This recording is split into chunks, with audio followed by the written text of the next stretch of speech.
6 जुलैची आहे. त्यामध्ये सूर परत चालू करा. सुरुवात चालू आता चालू झालं. हां, नमस्कार शेतकरी मित्रो, मी कृषीभूषण आरडे पाटील ग्रुपचा सभासद माहुर पाटील बोलतो आहे. आज आपण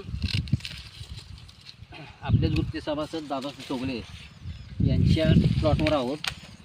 त्यांची ऊस लागण ही 7 जुलैची आहे. तुम्ही बघताय आज हा जेटा मोडायला 2 दिवस लेट जरी झाला असला, जास्त नाही पण आहे मापात, तर ऊसाचा जेटा मोडायचा चालू आहे. तर तुम्ही बघताय थोडीशी कांडी झाल्यामुळं आपण हातानं न मोडता छाटणीची कात्री, जी द्राक्षबागेची छाटणीची कात्री आहे त्याच्याने आपण जमिनीबरोबर म्हणजे बरोबर 1 नंबरची जेटा मोडायचं होतं ह्या जे कात्रीनं. तर शेती मिळतो त्याच पद्धतीनं आपलीसुद्धा कांडी झाली असेल, निभार जर पुढं गेला असेल तर ह्या पद्धतीने करण्यास काय हरकत